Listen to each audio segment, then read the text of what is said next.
Are moral stories. ప్రపంచానికి దూరంగా ఉండే అందమైన పల్లెటూరది. ఆ పల్లెటూరులో చాలా మంది మనుషులు రకరకాల వృత్తులు చేసుకుంటూ జీవనం సాగిస్తున్నారు. ఆ ఊర్లో పిల్లలు, యువకులు విద్యాశ్రమంలో చదువుకుంటూ ఉండేవారు. ఆ ఆశ్రమానికి గురువుగా దివ్యానంద స్వామి ఉండేవారు. శుభం భూయాత్. విద్య సంస్కారానికి నాంది కావాలి తప్ప అహంకారానికి పునాది కాకూడదు. అందరూ తప్పకుండా విద్యను అభ్యసించాలి. దీర్ఘాయుష్మాన్ భవ అని చెబుతూ ఆ ఊరి ప్రజలకి విద్య నేర్పిస్తూ ఉండేవారు. అదే ఊర్లో సోములు అనే కుర్రాడు ఉండేవాడు. ఆ అబ్బాయి ఊర్లో ఉండే ప్రతి ఒక్కరి ఇళ్లకి వెళ్లి వాళ్ల గేదెలు తీసుకుని అడవికి వెళ్లేవాడు. వాటికి మేత తినిపించి సాయంత్రం ఎవరి గేదెలు వారికి అప్పగించి ఇంటికి వెళ్ళిపోయేవాడు. ఆ తర్వాత అమ్మతో కబుర్లు చెప్పేవాడు. అమ్మా, ఆ నాయుడి గారి గేదె మాట వినదమ్మా, పరిగెడుతూనే ఉంటుంది.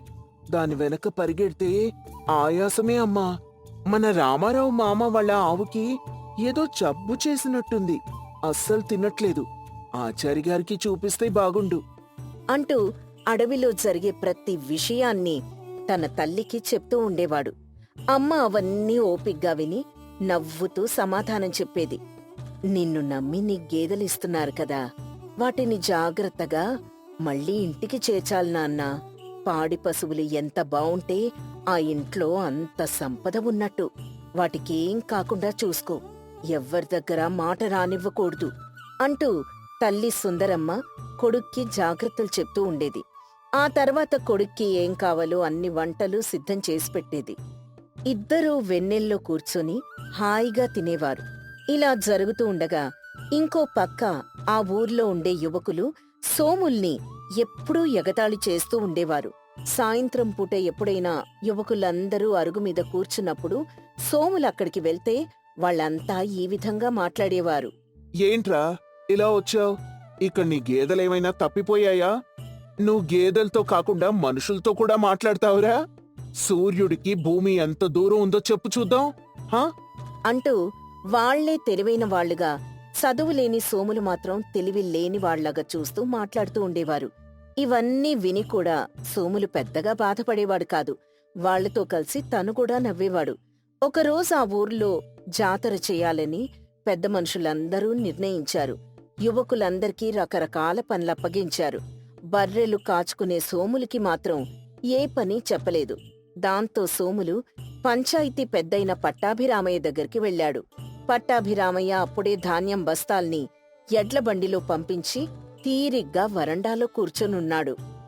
ఏరా సోములుగా, ఏంటి ఇలా వచ్చావు? మా ఆవి ఇంకా రాలేదా? అయ్యా, నేనొచ్చింది గేదెల గురించి ఆవుల గురించి మాట్లాడ్డానికి కాదు. మరిక దేనికొచ్చావురా? ఓ, ఈ మాసం డబ్బుల గురించా? మీ అమ్మగారికి చెప్పి సాయంత్రం ఇప్పిస్తాలే. అయ్యా, అది కాదయ్యా అంటూ నసుగుతూ చెప్తూ ఎలా మాట్లాడాలో తెలియక అక్కడే నిలబడ్డాడు. ఏంట్రా, ఏదో చెప్పాలనుకుంటున్నావేంటి? విషయం చెప్పు అని కొంచెం గట్టిగా అడగడంతో ధైర్యం తెచ్చుకొని సోములు చెప్పడం మొదలు పెడతాడు. అయ్యా, జాతరకి అందరికీ ఏదో పని అప్పచెప్పారు. నాక్కూడా ఏదైనా పని చెప్తే నేను కూడా దాంట్లో భాగమవుతానయ్యా అని తన మనసులో ఉన్నది ఒక్కసారిగా చెప్పేశాడు సోములు. ఆ విషయం వినగానే పట్టాభిరామయ్య పెద్దగా నవ్వాడు. ఆ పంచాయతీ పెద్ద అలా ఎందుకు నవ్వుతున్నాడనేది సోములికి ఏమీ అర్థం కాలేదు. హా, పిల్లకాయలంటే అందరూ చదువుకున్నారా, ఇక్కడికొచ్చి నువ్వేం పని చేస్తావు? ఇదేమన్నా గేదెలు కాయడం అనుకున్నావా? నువ్వేం పని చెయ్యక్కర్లేదు గాని సాయంత్రం వచ్చి ప్రసాదాలు తినిపో అంటూ చాలా చులకనగా మాట్లాడాడు. ఆ మాటలకి సోములు మనసు చాలా బాధపడింది. కాని అంత పెద్దాయనికి ఎదురు చెప్పలేక మౌనంగా తలదించుకుని ఇంటికొచ్చాడు. సోములు అలా బాధగా ఉండటం అతని తల్లి సుందరమ్మ గమనించింది. విషయం మొత్తం కనుక్కుంది. నాకు చదువు లేదు, సంధ్య లేదు. నేనీ గేదెలు కాసుకోవడం తప్ప దేనికి పనికి రానమ్మా అని సోములు తనలో తానే తిట్టుకుంటూ బాధపడుతున్నాడు. నాయనా, ఈ ప్రపంచంలో పనికిరాని వస్తువంటూ ఏదీ ఉండదురా. అలాంటప్పుడు దేనికి పనికిరాని మనిషి ఈ భూమ్మీద ఉండగలడా చెప్పు మీ నాన్న చిన్న వయసులోనే చనిపోతే నువ్వీ కుటుంబ బాధ్యతని భుజానికి వేసుకున్నావు. గేదెలు కాసి కుటుంబాన్ని పోషిస్తున్నావు. నీకంటే గొప్పవాళ్లు ఎవరుంటారు చెప్పు? నీకంటే పెద్దదైన అక్కకి పెళ్లి చేసి అత్తారింటికి గౌరవంగా పంపించావు. ఇప్పుడుండే పిల్లలందరూ తల్లిదండ్రులు సంపాదిస్తే కూర్చొని తింటున్నారు. కాని నువ్వు తల్లిని పోషిస్తున్నావు. వాళ్ళెవరో ఏదో అన్నారని బాధపడకు నాన్నా అని ఆ తల్లి తేనె కంటే మధురమైన మాటలతో కొడుకుని ఓదార్చింది. తల్లి ఓదార్పు కంటే పెద్ద మందు ఏముంటుంది చెప్పండి? అందుకే ఆ కొడుకు మనసులో ఉన్న బాధ ఇట్టే పోయింది. ఎందుకమ్మా నన్నందరూ తక్కువగా చూస్తారు? మనుషులకి వాళ్లకంటే తెలివైన వాళ్ళు కనిపిస్తే కుళ్ళు నాన్నా అది ఒప్పుకోలేక వేరే వాళ్ళని చులకన చేసి మేమే గొప్ప అని పైశాచిక ఆనందం పొందుతూ ఉంటారు అని కొడుక్కి సర్ది చెప్పింది. ఇలా రోజులు గడిచాయి. జాతర కూడా బాగానే జరిగింది. అందరూ ఏదో ఒక పనిలో ఉంటే సోములు మాత్రం అలాగే మౌనంగా చూస్తూ ఉండిపోయాడు. ఎవరెంత ఎగతాళి చేసినా పట్టించుకోకుండా తన పని తాను చేసుకుంటూ ఉండేవాడు. అన్ని రోజులు ఒకేలా సాగవు కదా. ఆ ఊరికి ఒక పెద్ద విపత్తొచ్చింది. అంతులేని వ్యాధి ఒకటి ఆ ఊర్లో బాగా వ్యాపించడం మొదలుపెట్టింది. ఆ వ్యాధి వచ్చిన వాళ్ళందరూ జ్వరంతో ఒళ్ళు నొప్పులతో మంచం మీన్నించి పైకి లేవలేకపోయారు. ఆ వ్యాధి ఏంటో దానికి చికిత్సేంటో ఆ ఊరి ఆచారికి కూడా అంతుపట్లేదు. కొన్ని రోజులకి ఆ ఆచారి కూడా ఆ వ్యాధి బారిన పడ్డాడు. ఊరందరూ వ్యాధితో బాధపడుతుంటే సోములు సుందరమ్మ మాత్రం ఎలాంటి బాధ లేకుండా ఉన్నారు. ఒకరోజు సోములు ఆచారిగారి దగ్గరికి వెళ్ళాడు. ఆచారిగారు, దండాలయ్యా అని ఆయనకి గౌరవంగా నమస్కరించి నిలబడ్డాడు. రే, నువ్వు బర్రెలు కాచుకునే సోములు గడివి కదూ, ఏంటిలా వచ్చావు? అయ్యా, ఊరు మొత్తం ఏదో గుర్తు తెలియని వ్యాధితో బాధపడుతోంది కదా. అవునరా, నాక్కూడా ఒంట్లో కాస్త నల్లతగానే ఉంది. దానికి మందు నాక్కూడా అందట్లేదు. ఆ వ్యాధికి నాకు మందు తెలిసిందయ్యా. అనగానే ఆచారి ఒక్కసారిగా ఆశ్చర్యపోయి అలాగే చూస్తూ ఉండిపోయాడు. ఏంట్రా, నాతోనే పరాచకాలు ఆడుతున్నావా? అయ్యయ్యో, కాదయ్యా, నేను చెప్పేది నిజం. కావాలంటే మీరు నాతో రండి, నేను చూపిస్తాను అంటూ చాలా నమ్మకంగా చెప్పాడు. ఆ మాటల ఆచారికి ఎందుకో నమ్మాలనిపించింది. సరే పద. అని చెప్పి ఆచారి సోములు వెనక వెళ్లడం మొదలుపెట్టాడు. సోములు ఆయన్ని రత్నగిరి కొండవైపు తీసుకెళ్లాడు. ఆ కొండ మీద చాలా రకాల మూలికలున్నాయని ఆచారికి చూచాయిగా తెలుసు. అలా ఆ కొండ మీద చాలాసేపు నడిపించాడు. రే, నాకు ఆయాసం వస్తోందిరా, నేను నడవలేను. ఇంకెంత దూరం? ఆ, ఓ, వచ్చేసామయ్యా, వచ్చేసాం అంటూ నెమ్మదిగా చెప్పి ఆచారిని ఒక చోటికి తీసుకెళ్లాడు. ఆ చోట్లో చుట్టుపక్కలెక్కడా పువ్వులు కాని ఆకులు కాని లేవు. ఒకే ఒక్క చెట్టు మాత్రం చాలా రంగురంగుల పూలతో ప్రకాశవంతమైన ఆకులతో కనపడుతోంది. ఏంట్రా ఈ చెట్టు ఇలా వెలుగునిస్తూ ఉంది? అయ్యా, మన వాళ్ళు వేదాల్లో చెప్పిన కాంతిరేఖ చెట్టయ్యా ఇది. ఈ చెట్టులో రకరకాల మూలికలున్నాయి. ఇందులో ఖచ్చితంగా ఆ వ్యాధికి మందుంటుందయ్యా. మీరొక్కసారి దృష్టి పెట్టండి అని చాలా వినయంగా చెప్పాడు. కాంతి రేఖ చెట్టును చూడగానే ఆచారి అలాగే ఆశ్చర్యపోయి చూస్తూ ఉన్నాడు. ఈ చెట్టు ఇక్కడ ఉందని, ఇది వ్యాధిని నయం చేస్తుందని నీకెలా తెలుసురా? అయ్యా, నేనిప్పుడు చూసే జబ్బు లాంటిదే ఒకానొకప్పుడు రామారావు గారి గేదెకొచ్చినట్టు చూశాను. ఆ గేదె అదే పనిగా తన మూలికం తనే తయారు చేసుకోవడానికి ఈ కొండ మీదకొచ్చి ఈ ఆకులు తినేది. ఉన్న పలంగా 2 రోజులకి దాని వ్యాధి తగ్గిపోయింది. నేను కూడా దాన్ని చూసి అప్పుడప్పుడు ఒక ఆకు నములుతూ ఉండేవాణ్ణి. మా అమ్మకు కూడా ఇస్తూ ఉండేవాణ్ణి. అందుకే మాకా వ్యాధి రాలేదయ్యా అని చాలా గౌరవంగా చెప్పాడు. సోములు చెప్పిన మాటలు విని ఆచారికి ఒక్క నిమిషం నోట్నుంచి మాట రాలేదు. వెంటనే ఆ కాంతిరేఖ ఆకులు కోసుకుని ఇంటికొచ్చి మందు తయారు చేయడం మొదలుపెట్టాడు. ఆ మందు వ్యాధికి విరుగుడుగా పనిచేయడం మొదలుపెట్టింది. అందరూ కోలుకోవడం మొదలుపెట్టారు. ఒకరోజు ఆచారి బర్రెల కాపరైన సోముల్ని పిలిచాడు. రే సోములు, ఇదే కాంతిరేఖ చెట్టు అని, ఇది వేదాల్లో ఉందని నీకెలా తెలుసురా? అది నేను బర్రెలు కాసుకోవడానికి అడవికి వెళ్ళినప్పుడు ఆశ్రమం పక్కనే ఉండేది కదయ్యా. దివ్యానంద స్వామి వారు చెప్తూ ఉంటే ఒక చెవి వేసి ఆలకించాను. అది అలా గుర్తుండిపోయింది. అని చెప్పాడు. ఆ విషయం వినగానే ఆచారి ఆశ్చర్యపోయాడు. వీళ్ళలో చాలా తెలివుందని గ్రహించాడు. వెంటనే రచ్చబండ దగ్గరికి అందర్నీ పిలిచి జరిగిన విషయమంతా చెప్పాడు. అడవిలో బర్రెలు కాసుకునేవాడు ఒక మహమ్మారి నుంచి ఊరి మొత్తాన్ని కాపాడాడు అన్న వార్త ఆ నిమిషమే అందరికీ తెలిసిపోయింది. అప్పట్నుంచి సోముల్ని ఒక్కరు కూడా తెలివి తక్కువ అని, బర్రెలు కాసుకునేవాడని చులకన చేసి మాట్లాడటం మానేశారు. సోములు వీధిలో నడుస్తూ ఉంటే అందరూ లేచి నిలబడి గౌరవించేవారు. ఆచారి కూడా తన తర్వాత తరానికి వైద్యం అందాలంటే తనకు శిష్యుడుగా సోములు ఉంటేనే మంచిదని గ్రహించి సోములకి తనకు తెలిసిన వైద్యం కూడా నేర్పించడం మొదలుపెట్టాడు.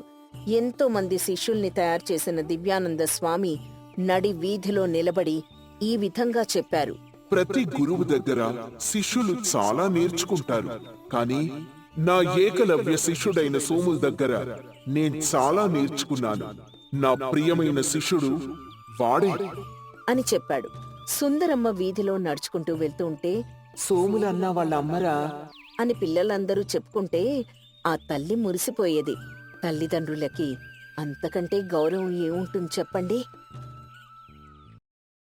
విజయ రంగరాజు సంస్థానంలో బ్రాహ్మణులకి పెద్ద పీట ఉండేది. పండితుడు సుబ్రహ్మణ్య శాస్త్రి అంటే ఆ ఊర్లో అందరికీ గౌరవం. రాజిచ్చిన గౌరవంతో ఆయనకి ఎదురు లేకుండా ఉండేది.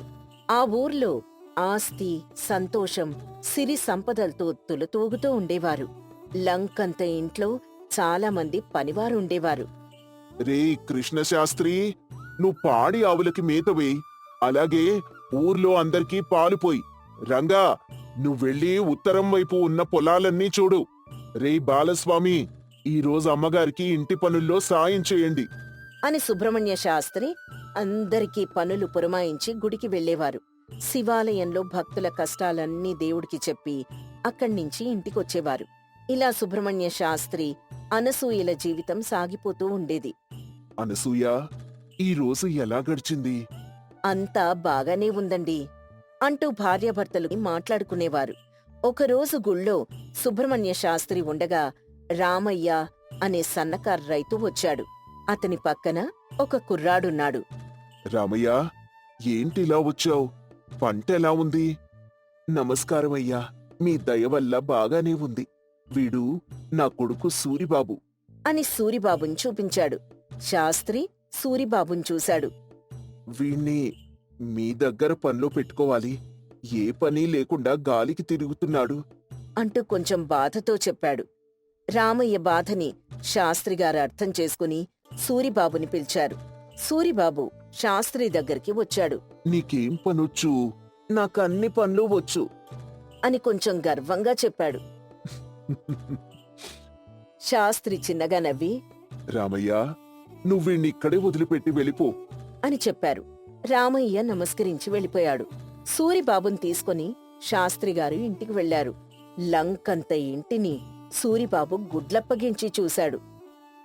ఈ రోజు ఇంటించూడు, పనిచేసే వాళ్ళందరితో పరిచయం పెంచుకో అని శాస్త్రిగారు చెప్పి వెళ్ళిపోయారు. సూరిబాబు మాత్రం ఇంటిని అలాగే చూస్తూ ఉన్నాడు. రాత్రి ఊహల్లో తేలుతూ నిద్రపోయాడు. రేపట్నుంచి ఈ ఇంట్లో సంతోషంగా బతకచ్చు అంటూ మనసులో అనుకున్నాడు. తర్వాత రోజు పనిచేసే పనివాళ్లందరూ త్వరగా నిద్రలేచి వాళ్ల పని వాళ్ళు చూసుకుంటూ ఉన్నారు. సూర్యుడు ఉదయించి చాలాసేపయినా కూడా సూరిబాబు నిద్ర లేవలేదు. తర్వాత మెల్లగా నిద్రలేచి బద్ధకంగా లేచి నిలబడ్డాడు. చాలాసేపటి తర్వాత శాస్త్రిగారు అందర్నీ పిలిచారు. రేయ్, త్వరగా రండి అని పిలవడంతో అందరూ పరిగెత్తుకుంటూ వెళ్లారు. సూరిబాబు మాత్రం చాలా నీరసంగా నడుచుకుంటూ వచ్చాడు. చెప్పండి. సూరి, నువ్వు ఈ రోజు ఇంట్లో ఉండి అమ్మగారికి ఇంటి పనుల్లో సాయం చెయ్యి అని చెప్పి అక్కడ్నించి వెళ్ళిపోయారు శాస్త్రిగారు. అందరూ ఎవరి పనుల్లోకి వాళ్ళు వెళ్ళిపోయారు. సూరిబాబు మాత్రం మౌనంగా ఇంట్లో కూర్చున్నాడు. కాసేపటి తర్వాత అనసూయొచ్చింది. ఇదిగో సూరిబాబు, తోటలో పెరట్లో టమాటోలున్నాయి, వెళ్ళి తీసుకొన్రా ఆ సరే అని చెప్పి పెరట్లోకి వెళ్ళాడు. అనసూయ వంటగదిలో కూర్చొని పని చేసుకుంటూ ఉంది. ఈయన మధ్యాహ్నం ఆవురావురమంటూ వచ్చేస్తారు. ఆకలికి అస్సలు తట్టుకోలేరు అంటూ భర్త గురించి కాసేపు ఆలోచిస్తుంది. కాని ఎంతకీ సూరిబాబు రాలేదు. ఏంటి, ఈ అబ్బాయి ఇంకా రాలేదు అనుకుని అక్కడికి వెళ్ళింది. పెరట్లో సూరిబాబు నెమ్మదిగా కూర్చొనున్నాడు. అబ్బాయ్, ఏంటి ఇంకా రాలేదు అని అడిగింది. హా, వస్తున్నా అమ్మా. అని చాలా నీరసంగా పనిచేస్తున్నాడు. సరేలే అనుకుని అనసూయ వెళ్ళిపోయింది. చాలాసేపటికి టమాటాలతో ఇంట్లోకొచ్చాడు సూరిబాబు. తర్వాత భోంచేసి పడుకున్నాడు. సరేలే, ఒక అరగంటలో లేస్తాళ్లే, ఇప్పుడే కదా తిన్నది అనుకుంది అనసూయ. తర్వాత ఎవరి పనుల్లో వాళ్లు పడిపోయారు. సూరిబాబు మాత్రం సాయంత్రం దాకా నిద్రపోతూనే ఉండేవాడు. తర్వాత లేచి కబుర్లు చెప్పి మళ్ళీ నిద్రపోయేవాడు. కొత్త కదా, తెలుసుకుంటాళ్లే అని అనసూయగారు సర్దుకుపోయేది. కాని ఎన్ని రోజులు చూసినా సూరిబాబు మాత్రం మారలేదు. సోమరితనంగా బద్ధకంగా ఉంటూ ఉండేవాడు. కొన్ని రోజులకి ఈ విషయం అనసూయ సుబ్రహ్మణ్య శాస్త్రి గారికి చెప్పింది. రే సూరిబాబు, ఈ రోజు నువ్వు పొలం పనులకు వెళ్ళు అని పని మార్చారు. సూరిబాబు పొలం దగ్గరికి వెళ్ళాడు. కాని ఎటువంటి పని చేయలేదు. ఆ, మిగతా వారు పని చేస్తారులే. అనుకుని అక్కడి చెట్టు కింద పడుకొని నిద్రపోయాడు.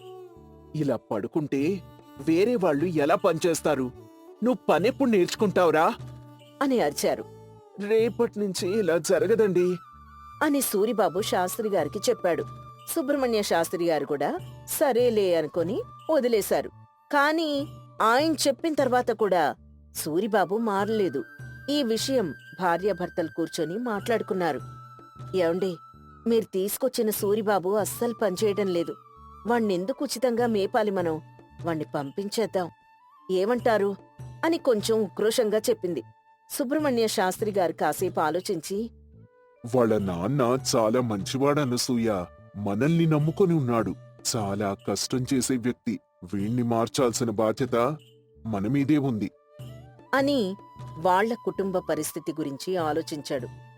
మరిప్పుడు ఏం చేద్దామండి ఏదో ఒక ఉపాయం ఆలోచిస్తాను అంటూ సుబ్రహ్మణ్య శాస్త్రి గారు సూరిబాబు గురించి బాగా ఆలోచించారు. ఇంకో పక్క సూరిబాబుని చూసి మిగతావారు కూడా పనిచేయడం తగ్గించారు. ఈ సోమరిపోతు పనివాణ్ణి ఎలా మార్చాలి అని రాత్రంతా ఆలోచించి ఒక ఉపాయం అమలు చేయాలని నిర్ణయించుకున్నారు. తర్వాత రోజు అందర్నీ పిలిచారు. నాకు వయసు పెరగడం వల్ల కొంచెం మతిమరుపోస్తోంది. ఎవరికి ఏ పని చెప్పానో నాకు అర్థం కావడం లేదు. ఎవరెవరికి ఏ ఏ పనులు పురమాయించానో నేనొక కాగితం మీద రాసి గోడకి అంటిస్తాను అని చెప్పారు. అందరూ సరే అని తలూపారు. సుబ్రహ్మణ్య శాస్త్రి గారు ఎవరెవరికి ఏ పని చెప్పారో కాగితం మీద రాసి గోడ మీద అంటించారు. అందరూ ఎవరెవరి పనులు వాళ్లు చేస్తున్నారు. సూరిబాబు మాత్రం మౌనంగా ఉండేవాడు. ఏ పని పెద్దగా చేసేవాడు కాదు. సాయంత్రమైతే సుబ్రహ్మణ్య శాస్త్రి గారి ఇంటికొచ్చేవారు. రే, అందరూ పనులు చేశారా? కృష్ణస్వామి, నువ్వు అన్ని పనులు పూర్తి చేశావు. రంగా, ఒక్క పని సరిగ్గా చేయలేదు. రేపట్నుంచి ఇలా అవ్వకూడదు, చూసుకో అంటూ పనుల్ని బాగా చేసిన వారిని ప్రశంసించేవారు.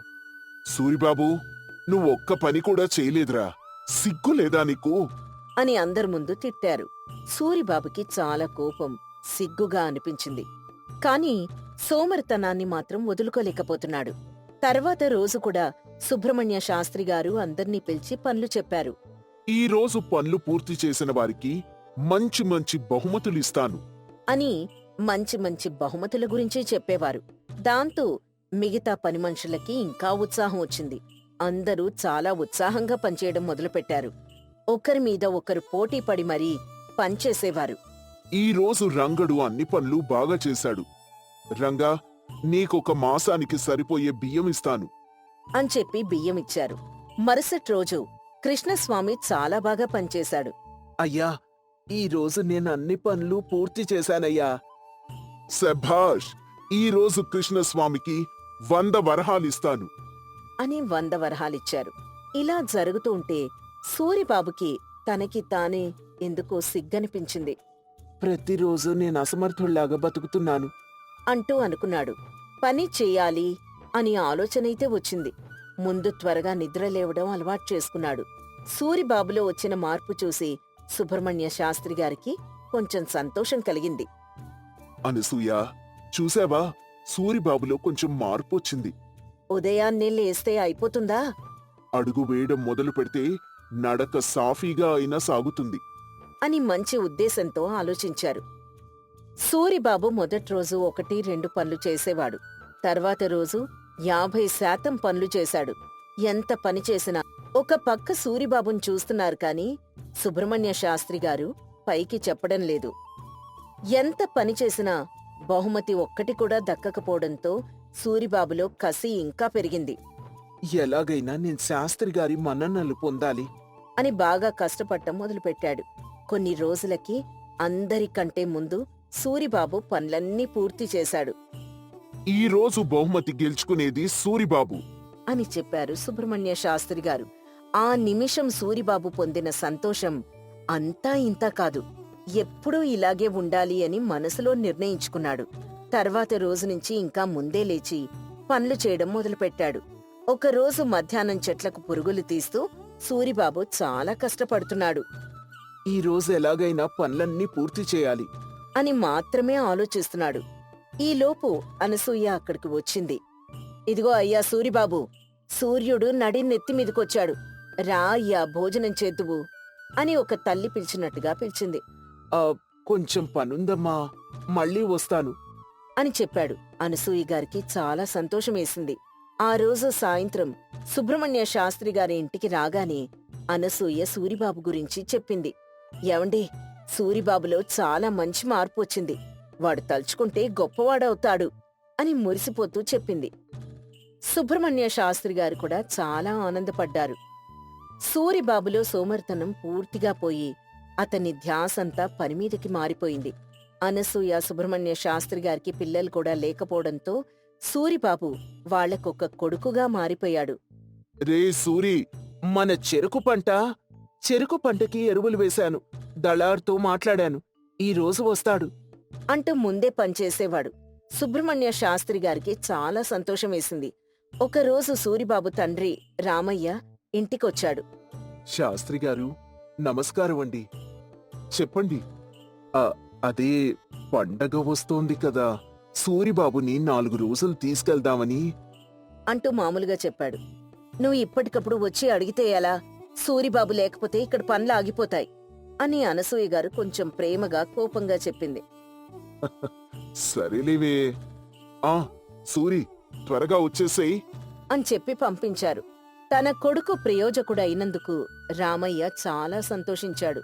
సూరిబాబైతే చాలా గర్వంగా ఇంటికెళ్ళాడు.